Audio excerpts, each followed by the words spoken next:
Selamat pagi Bapak dan Ibu guru. Selamat berjumpa pada pagi ini dalam forum komunitas belajar Cipaisani SDK Negeri 025 Kalibulu. Kita sebagai umat yang beragama, kita perlu memanjatkan syukur kepada Tuhan karena kasih-Nya sehingga kita dapat berjumpa pada pagi ini dengan kondisi yang masih sehat. Bapak Ibu guru yang saya hormati, adapun kegiatan kita pada pagi ini yaitu observasi praktik kinerja kepala sekolah yang akan dinilai oleh Bapak Pengawas, yaitu Bapak Firsan Sriyanto. Adapun judul observasi saya sebagai kepala sekolah adalah memandu perencanaan pembelajaran, yaitu memandu perencanaan pembelajaran.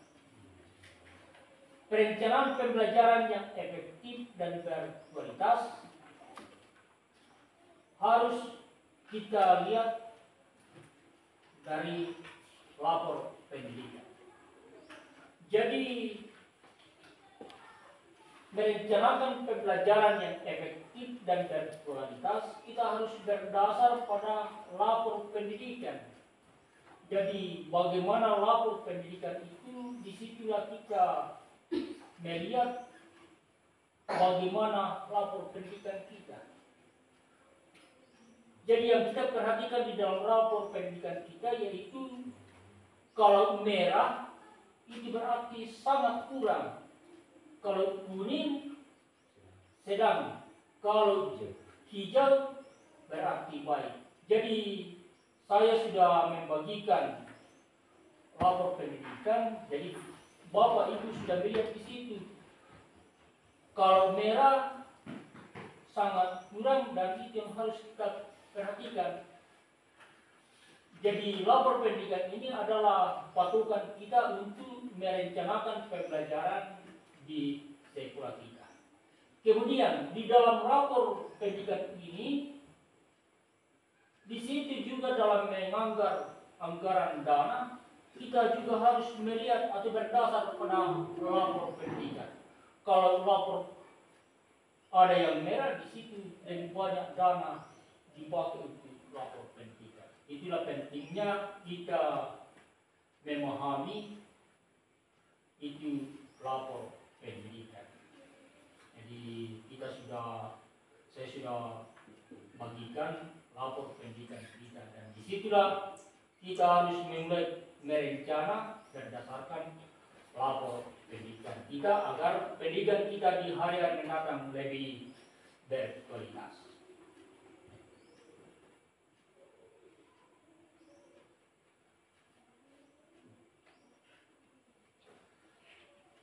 Jadi kita sudah dapat melihat yang ada di slide. Target perilaku. Target perilaku kepala sekolah. Yang pertama, memimpin diskusi dengan fokus pada pencapaian tujuan yang ditetapkan secara efektif dan efisien. Itulah target perilaku yang harus saya perhatikan. Yang kedua, menggunakan hasil analisis data sebagai dasar pengambilan keputusan terkait rencana pembelajaran. Jadi ini data Bapak Ibu harus diperhatikan karena kita berdasarkan analisis data. Yang ketiga, target perilaku, penetapan kriteria dan mekanisme monitoring pelaksanaan pembelajaran sepanjang semester. Jadi dalam sepanjang semester ini kita harus tetapkan kriteria kriteria apa yang akan kita laksanakan untuk memonitoring pelaksanaan pembelajaran sepanjang semester ini bahkan tahun ini.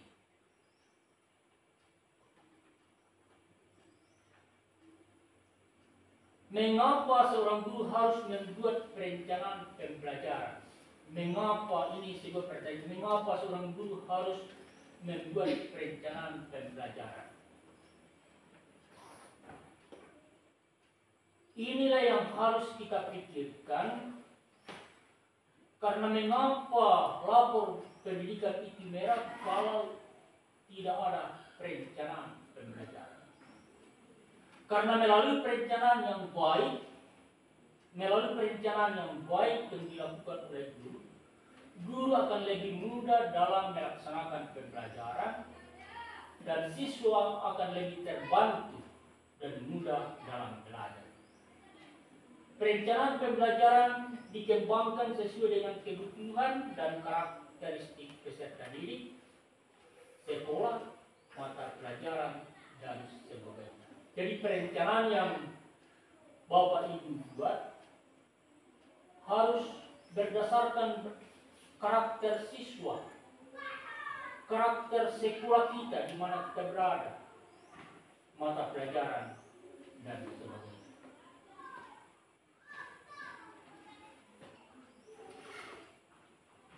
Apa itu rapor pendidikan? Platform rapor pendidikan dapat dijadikan sebagai, ini perlu kita perhatikan, platform rapor pendidikan dapat dijadikan sebagai referensi utama sebagai dasar analisis, perencanaan, dan tindak lanjut peningkatan kualitas pendidikan. Yang kedua, satu-satunya platform untuk melihat hasil asesmen nasional.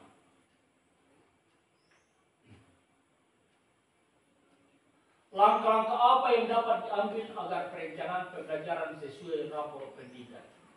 Jadi langkah-langkah apa yang dapat diambil agar perencanaan pembelajaran sesuai rapor pendidikan? Yang pertama, tentukan tujuan pembelajaran. Jadi tentukan tujuan pembelajaran. Sesudah menentukan tujuan pelajaran, pilih metode pengajaran yang tepat. Ini metode. Yang ketiga, gunakan sumber daya dan alat yang relevan. Misalnya alat peraga. Kalau memang alat peraga itu harus keluar dari kelas karena tidak lihat, misalnya lingkungan juga keluar untuk melihat secara nyata. Berikut, rancang sistem penilaian dan evaluasi. Jadi harus ada dibuat sistem penilaian dan evaluasi. Yang berikut, implementasikan dan monitor pembelajaran, evaluasi, dan tindak lanjut.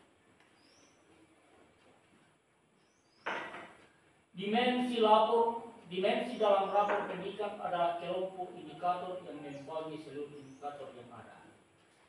Dimensi dalam rapor pendidikan dasar dan menengah ada 5. Jadi ini yang harus diperhatikan. Dimensi dalam rapor pendidikan dasar dan menengah ada 5. Yang pertama, dimensi mutu dan relevansi hasil belajar peserta didik, menyangkut mutu dan kesesuaian.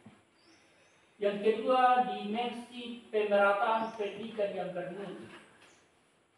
Yang ketiga, atau dimensi C, kompetensi dan kinerja guru dan tenaga kependidikan. Ini juga harus diperhatikan. Yang keempat, dimensi mutu dan relevansi pembelajaran. Dan kelima, pengelolaan sekolah yang partisipatif, transparan, dan akuntabel. Inilah kelima dimensi rapor pendidikan dalam dalam pendidikan dasar dan menengah.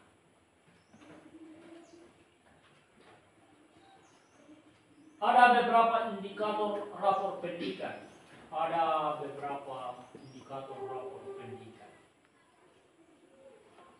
Ada beberapa indikator kualitas rapor pendidikan dasar dan menengah. Jadi ada 6 prioritas rapor pendidikan dasar dan menengah. Yang pertama, kemampuan literasi. Kemampuan literasi, bahasa sederhananya itu apa? Kemampuan menganalisis bacaan Ya, dan sebuah cerita atau teks. ya bagus.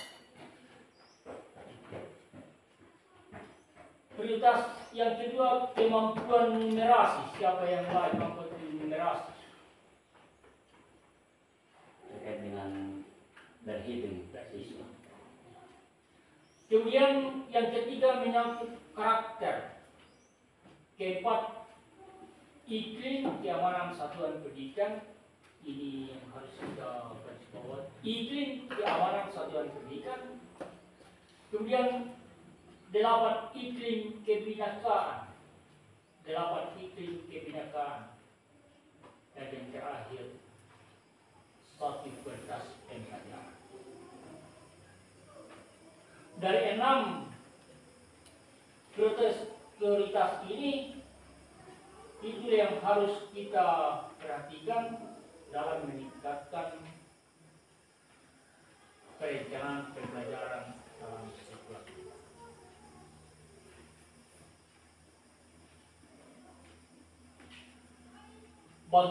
Bagaimana rapor pendidikan sekolah kita? Ini yang perlu kita telah kembali. Bagaimana rapor pendidikan sekolah kita? Kita sudah melakukan akses ANBK yang lalu dan kita sudah mencapai menerima hasilnya, dan kita harus sekarang menelaah dan meneliti lagi bagaimana rapor pendidikan kita saat ini. Jadi Bapak Ibu lihat, itulah rapor pendidikan kita yang kita capai tahun 2023. Jadi inilah hasil kerja kita, rapor pendidikan kita pada tahun 2023. Jadi kalau kita lihat secara cepat di situ ada berapa yang merah di situ? 2. Jadi ada berapa yang biru? 3. Ada 1 yang kuning. Itu yang merah itu berarti sangat kurang. Kemudian yang kuning itu agak sedang, sedangkan hijau itu baik. Jadi yang merah lapor pendidikan kita ini yang perlu kita pikirkan dan kita harus lebih teliti. Yang merah di lapor pendidikan kita ialah kemampuan numerasi murid, yaitu kemampuan numerasi murid kurang, sehingga kemampuan numerasi murid kurang sehingga merah. Kemampuan numerasi dinilai dari pemahaman murid terhadap domain bilangan, aljabar, dan geometri. Jadi ini yang perlu kita catat baik-baik, yaitu numerasi murid kita kurang itu dari itu. Yang kemudian karakter murid baik. Karakter murid baik naik dapat dinilai dari akhlak, keimanan, sikap gotong royong, kreativitas, cara berpikir, dan kemandirian. Jadi karakter murid ini baik. Yang berikut kondisi keamanan sekolah kita. Yang kondisi keamanan sekolah kita baik. keamanan sekular dinilai dari pemahaman dan pengalaman atas hal yang bisa mengganggu fisik dan mental. Jadi sudah baik dan ini yang harus kita pertahankan. Kemudian kondisi kebinekaan sekolah. Kondisi kebinekaan sekolah kita baik, warna hijau. Kondisi kebinekaan dinilai dari toleransi atas agama dan budaya, kesetaraan antar murid, dan komitmen. Ini masih baru. Kemudian kualitas pembelajaran kita sedang, ya masih bisa karena sedang.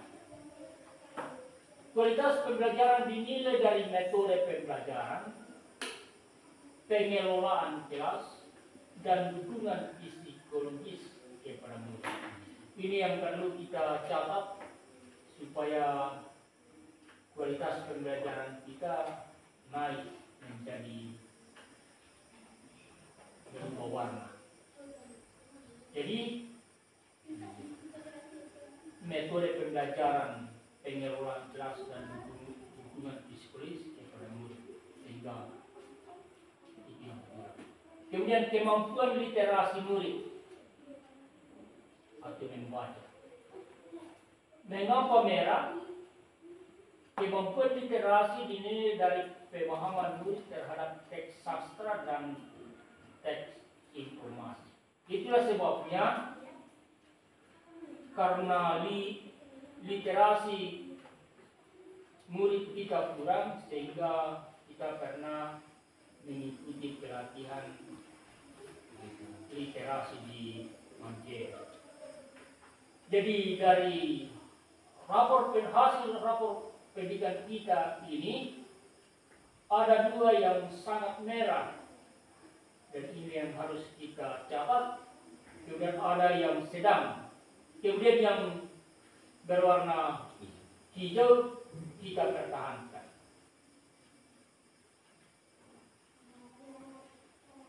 Jadi kita lanjut. Kondisi satuan pendidikan kita pada tahun 2024. Ringkasan. Ringkasan tidak bisa ditampilkan karena partisipasi satuan pendidikan kita mengikuti ASBK, Asesmen Nasional, tidak mencapai 40%. Jadi nanti 85% keikutsertaan baru bisa diambil data. Mengapa tahun 2024 asesmen kita tidak dapat diambil data? Karena keikutsertaan kita tidak mencapai 40%. Mengapa tidak 40%? Karena yang ikut AMBK tahun lalu itu hanya 1 siswa. Karena memang di sekolah kita hanya 1 siswa. Itulah sebabnya asesmen tahun 2024 tidak bisa diambil data karena yang ikut asesmen di sekolah kita hanya 1. Jadi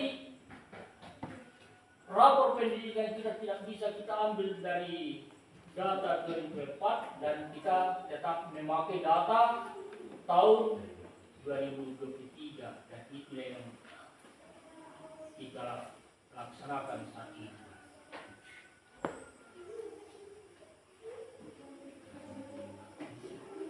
Pada tahun 2023 sampai di tahun 2024 untuk konsentrasi kita yang masih berwarna merah yaitu kemampuan literasi dan numerasi dari tulis. Salah satunya disebabkan oleh rendahnya metode pembelajaran yang kita berikan. Sehingga melalui kegiatan ini kita akan berdiskusi tentang bagaimana cara dalam menyusun materi pembelajaran yang lebih dekat pada pencapaian tujuan pembelajaran. Jadi mengapa literasi dan numerasi murid kita di sekolah kita ini rendah disebabkan rendahnya metode pembelajaran yang kita berikan. Jadi ini yang harus kita ubah metode. Jangan metode itu ada yang ceramah, ada diskusi atau kelompok. Jadi metode itu banyak, ada yang didramakan dan lain sebagainya. Jadi itu yang kurang bagi kita tentang metode membuat literasi dan numerasi kita berwarna merah.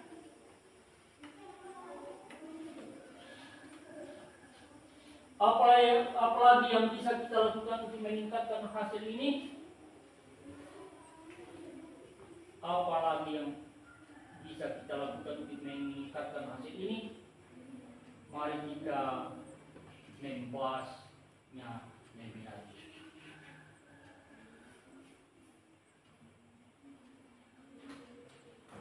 Dari analisis rapor pendidikan, selanjutnya apa yang kita lakukan? Dari analisis rapor pendidikan, selanjutnya apa yang kita lakukan? Yaitu merancang pembelajaran yang selaras dengan rapor pendidikan agar terwujud pembelajaran yang bermakna, yaitu pembelajaran yang efektif dan berkualitas. Jadi merancang pembelajaran kita harus berpedoman pada rapor pendidikan.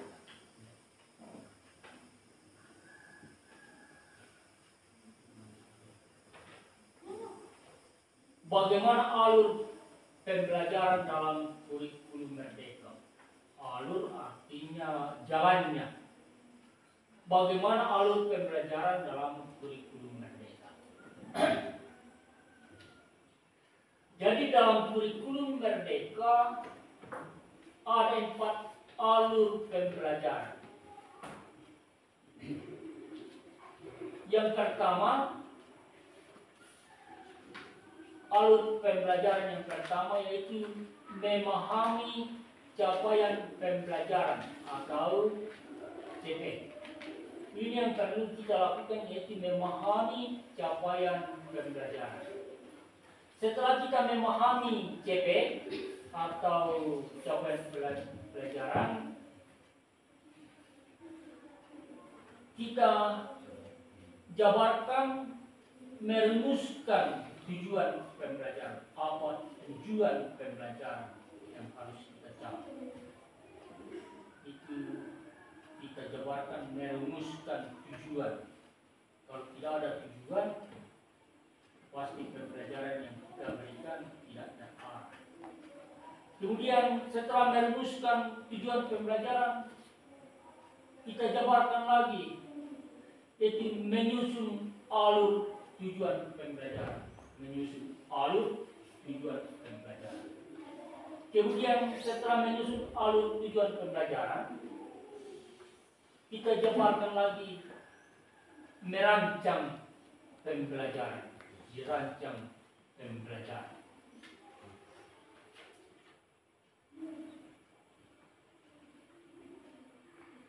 Merencanakan pembelajaran dan asesmen. Capaian pembelajaran diuraikan menjadi tujuan-tujuan pembelajaran yang bersifat operasional dan konkret. Perumusan tujuan pembelajaran meliputi kompetensi dan lingkup materi. Tujuan-tujuan pembelajaran tersebut kemudian diurutkan menjadi alur tujuan pembelajaran sebagai rangkaian tujuan pembelajaran yang disusun secara logis menurut urutan pembelajaran sejak awal hingga akhir suatu fase. Proses merancang pembelajaran disusun dalam bentuk dokumen perencanaan pembelajaran yang fleksibel, sederhana dan kontekstual, meliputi tujuan pembelajaran, langkah-langkah pembelajaran, asesmen pembelajaran. Dokumen perencanaan pembelajaran tersebut dapat berupa modul ajar ataupun rencana pelaksanaan pembelajaran atau RPP yang digunakan oleh pendidik dalam upaya mencapai CP dan profil pelajar Pancasila dalam proses membuat perencanaan pembelajaran.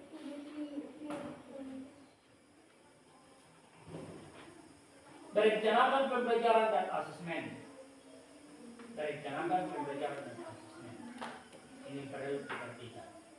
Pendidik dapat menggunakan perencanaan pembelajaran yang dapat diperoleh pendidik dengan merancang sendiri, mengembangkan dan memodifikasi contoh yang disediakan, atau menggunakan contoh yang disediakan pemerintah. Jadi agak mudah bagi kita merencanakan pembelajaran, yaitu bisa merancang sendiri dan dikembangkan, atau dapat menggunakan contoh yang sudah disediakan oleh pemerintah.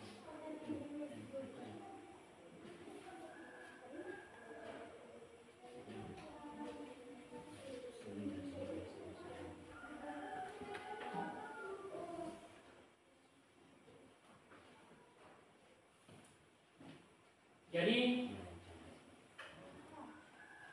merancang sendiri, mengembangkan dan memodifikasi contoh yang disediakan ataupun menggunakan contoh yang disediakan pemerintah. Bagaimana pemahamannya ini? Siapa yang tahu? Siapa yang bisa membuat hal? Ya, saya mencoba. Cara saya dalam menyusun perencanaan pembelajaran, saya mulai dengan menganalisis capaian pembelajaran untuk menyusun tujuan pembelajaran dan alur tujuan pembelajaran. Kemudian membuat asesmen diagnostis sekaligus pelaksanaannya. Yang ketiga, membuat modul ajar yang disesuaikan dengan pembelajaran dengan tahap capaian dan karakteristik peserta didik. Contohnya, saya pilih dari mata pelajaran pendidikan Pancasila, dari elemen Pancasila. Setelah saya memahami capaian pembelajaran ini, saya menyusun tujuan pembelajaran dan alur tujuan pembelajarannya. Misalnya, dari elemen Pancasila tadi,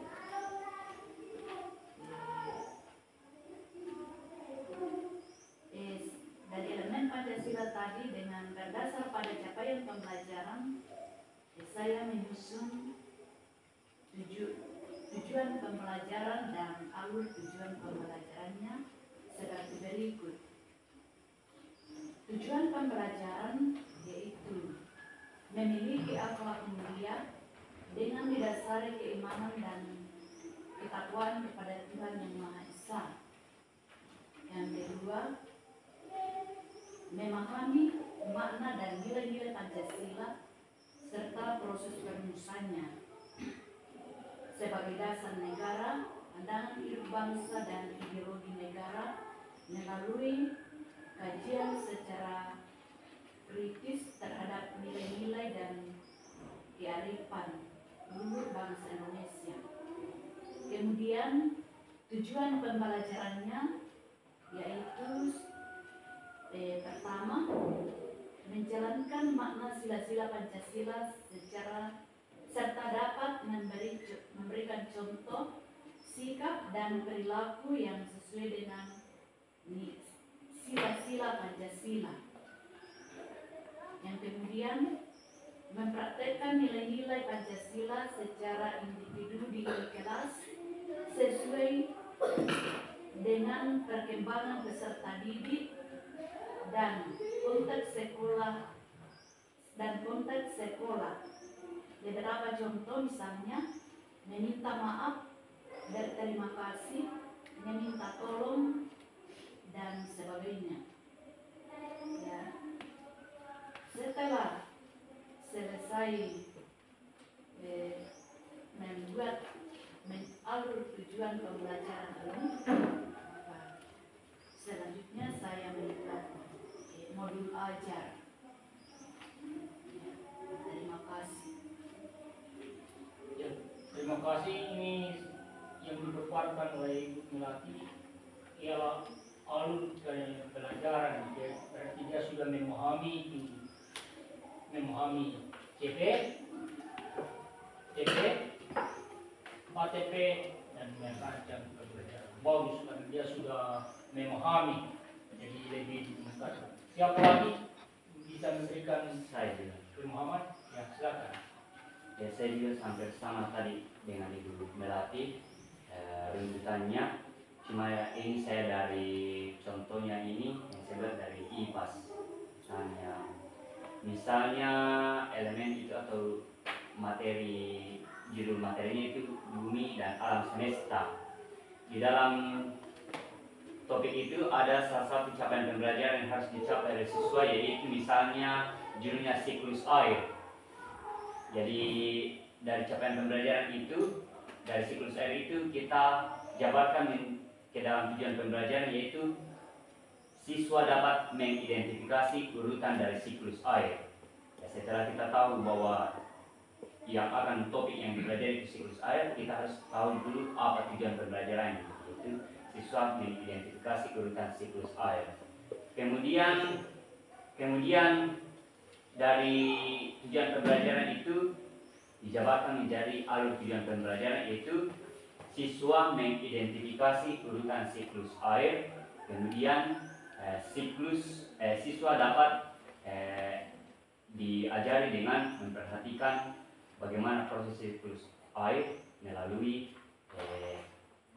alat peraga di dalam modul ajar. Kayak seperti ini yang kami buat di kelas Bapak Ibu. Jadi ketika kita sedang mempelajari satu topik, misalnya siklus air, nah, tentu tujuannya bagaimana supaya siswa itu tahu apa itu siklus. Siklus itu kan ada runtutannya dari awal hingga berputar. Seperti ini, misalnya siklus air ada evaporasi, kemudian kondensasi, kemudian turun hujan menjadi presipitasi, transpirasi, kemudian masuk ke tanah lagi untuk filtrasi, kemudian kembali ke laut. Anggaplah ini laut, ini menguap lagi atas, kemudian turun lagi menjadi air ke bawah. Jadi ini bisa dikembangkan lagi ketika kita sudah memegang modul ajar, sehingga siswa lebih memahami model-model yang dilakukan terkait dengan pembelajaran siklus air tersebut.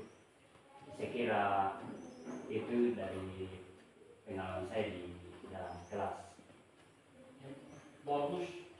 Dari pengalaman kedua guru ini, itu berarti kita sudah memahami alur pembelajaran dalam kurikulum merdeka. Jadi itu berarti kita sudah mengetahui alur atau jalannya kurikulum merdeka.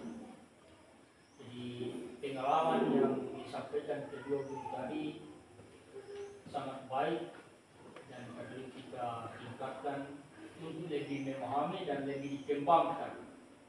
Tapi ingat, dalam memberikan soal-soal supaya siswa itu lebih berpikir kritis, agar mereka bisa berpikir kritis. Contohnya soal bagaimana kalau air itu tidak ada.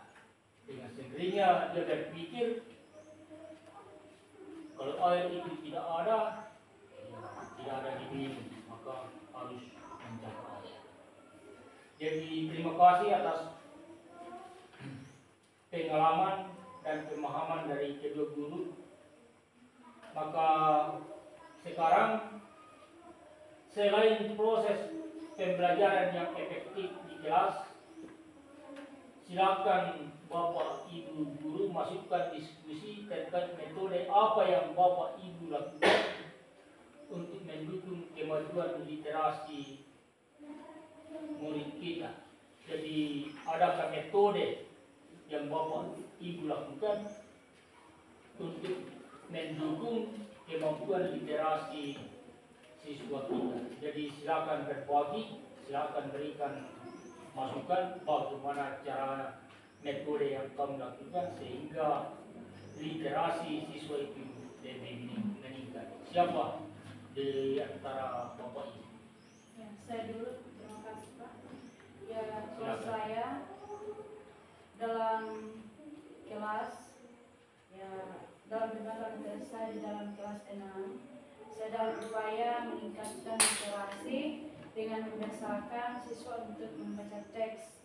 Lalu setelah membaca diminta murid untuk menceritakan kembali dengan bahasa diri sendiri.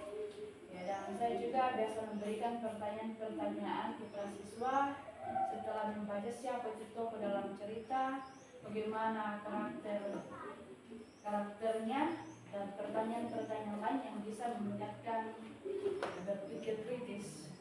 Karena memanfaatkan bacaan yang ada di dalam kelas dapat mendukung literasi murid.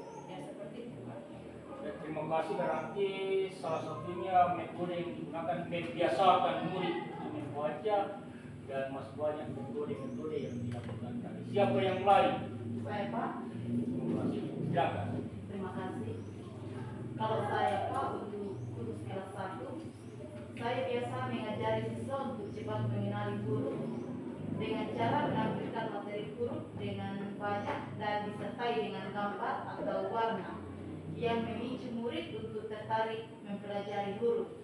Selain itu belajar huruf dengan menggunakan gerakan, sehingga dari gerakan itu memicu daya ingat dan daya serap siswa. Seperti itu Pak. Ya, terima kasih, berarti dia menggunakan huruf yang langsung dilihat dipraktekkan oleh siswa. Bagus, itu adalah sebuah metode. Siapa lagi yang punya metode? Saya juga. Silakan. Terima kasih. Kalau saya biasa gunakan bacaan. Siswa diminta membaca dan menuliskan tokoh-tokoh cerita, sifat-sifatnya, karakternya, memahami latarnya, di mana suatu peristiwa itu terjadi. Contohnya, misalnya diminta siswa menjelaskan bagaimana perilaku tokoh dalam cerita. Misalnya tokoh si A sifatnya baik dan rajin, tokoh si B sifatnya jahat, dan lain-lain. Dengan cara itu, siswa dapat fokus untuk membaca dan memahami bacaan. Terima kasih. Bagus. Jadi itulah caranya ibu untuk lebih mengerahkan siswa untuk memahami bacaan dengan cara-cara yang dilakukan ibu tadi. Dengan sendirinya siswa itu membaca dengan saksama dan memahami bacaan itu sehingga mampu menjawab pertanyaan-pertanyaan. Berarti bagus. Siapa yang lain memberikan metode agar kemajuan literasi siswa kita lebih meningkat? Saya Pak, terima kasih. Kalau saya hampir sama dengan teman-teman guru tadi, saya juga melatih murid dalam proses meningkatkan literasi dengan melakukan kegiatan praktik membaca selama 5 menit.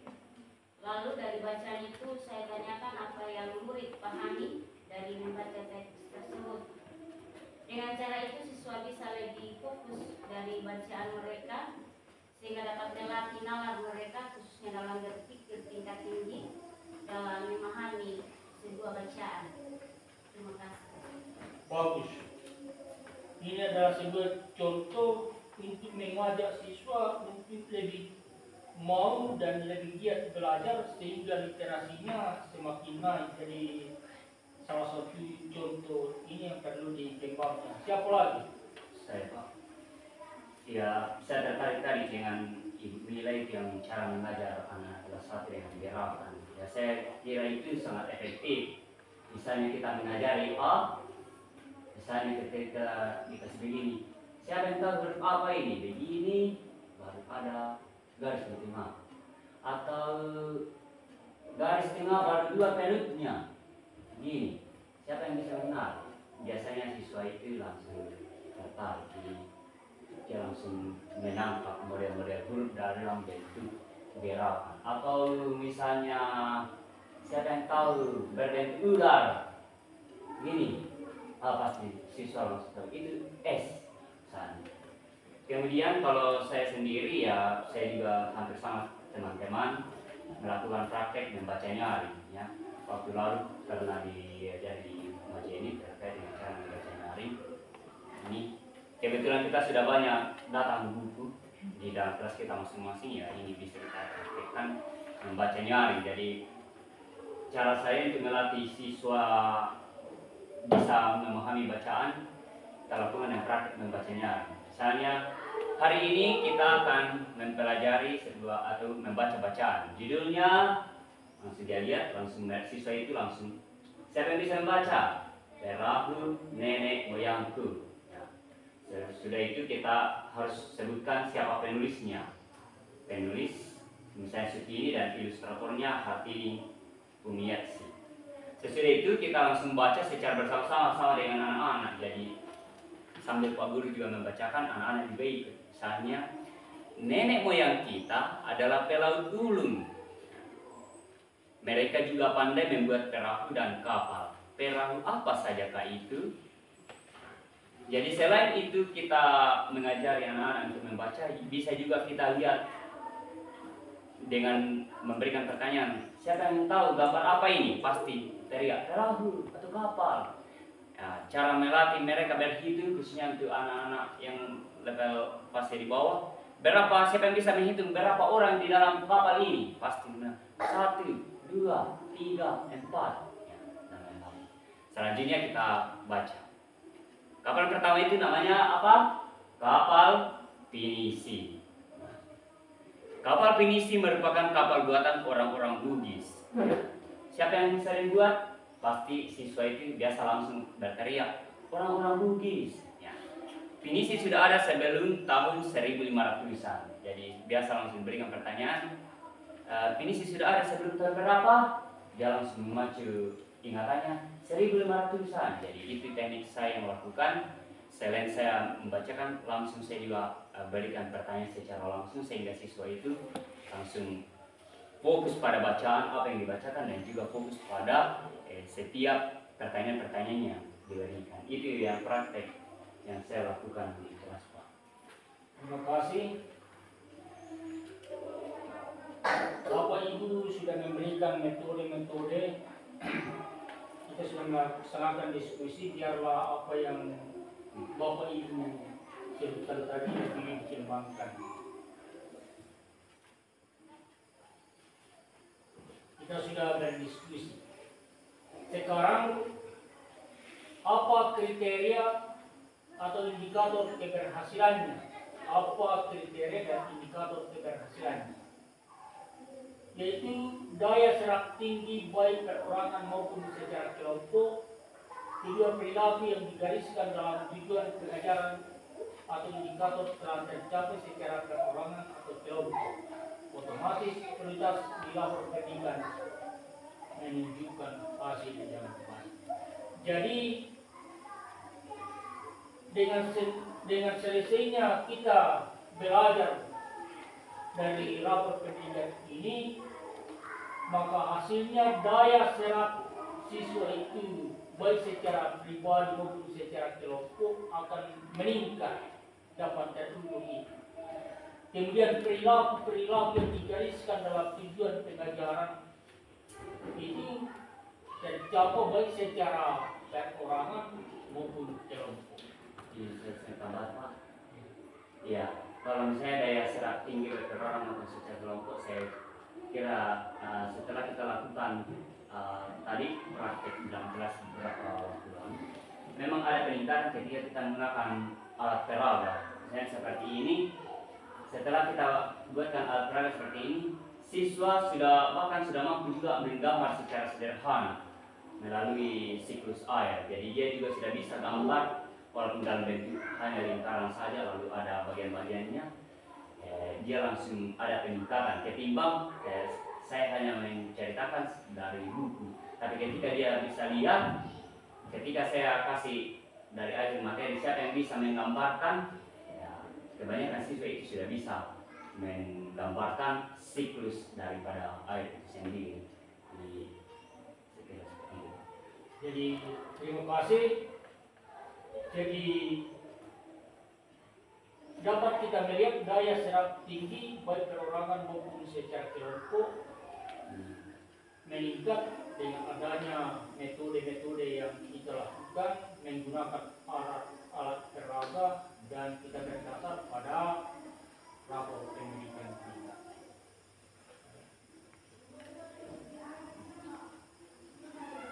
Bagaimana mekanisme monitoringnya?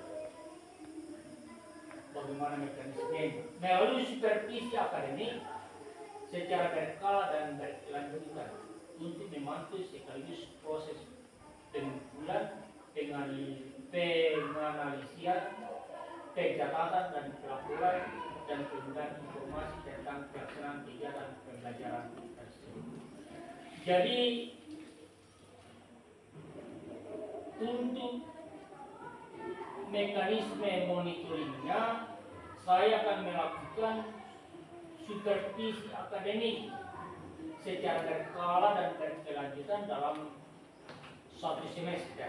Jadi saya akan melakukan supervisi, menilai Bapak Ibu, saya akan pantau dan saya akan mengumpulkan data-data agar supervisi akademik kita lebih tingkatkan untuk dapat menilai bagaimana rencana pembelajaran itu berjalan dengan baik. Jadi saya harus monitoring. Jadi ini perlu dipahami oleh Bapak Ibu. Kamu harus bersiap karena saya harus monitoring dalam semester ini. Apakah 2-3 kali semester ini dan semester berikutnya. Jadi saya harus pantau melalui monitoring. Jadi jangan terkejut Bapak Ibu karena saya harus memonitori. Jadi kesimpulan yang kita pelajari, pentingnya memahami rapor pendidikan untuk mewujudkan pembelajaran yang efektif dan berkualitas. Yang kedua, implementasinya diawali semester ini. Monitoring dilakukan secara berkala dan berkelanjutan melalui supervisi akademik. Keberhasilan pembelajaran dan kualitas satuan pendidikan dapat dilihat rapor pendidikannya pada teori berikutnya. Jadi melalui diskusi kita pada saat ini, yaitu memahami rapor pendidikan, maka dengan sendirinya pembelajaran yang akan kita laksanakan akan efektif dan berkualitas.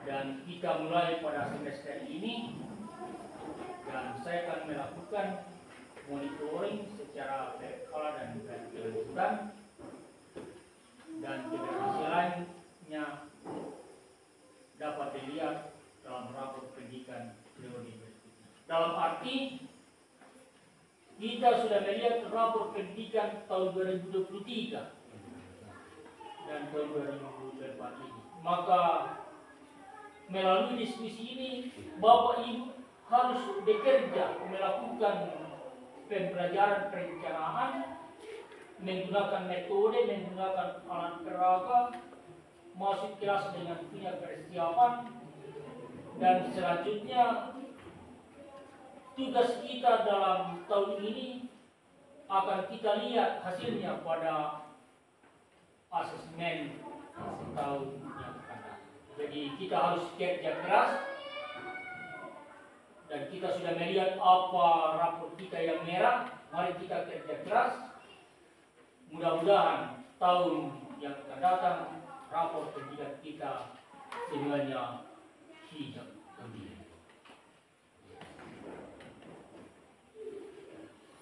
Demikian diskusi kita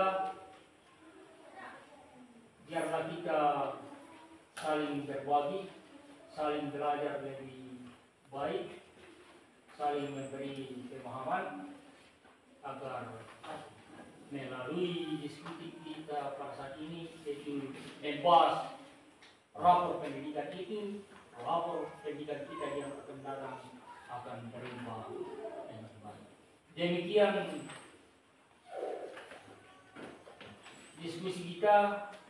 Diucapkan terima kasih kepada Bapak Ibu atas partisipasinya. Jaga kesehatan dan biarlah kita melaksanakan tugas dengan sebaik-baiknya. Demikian.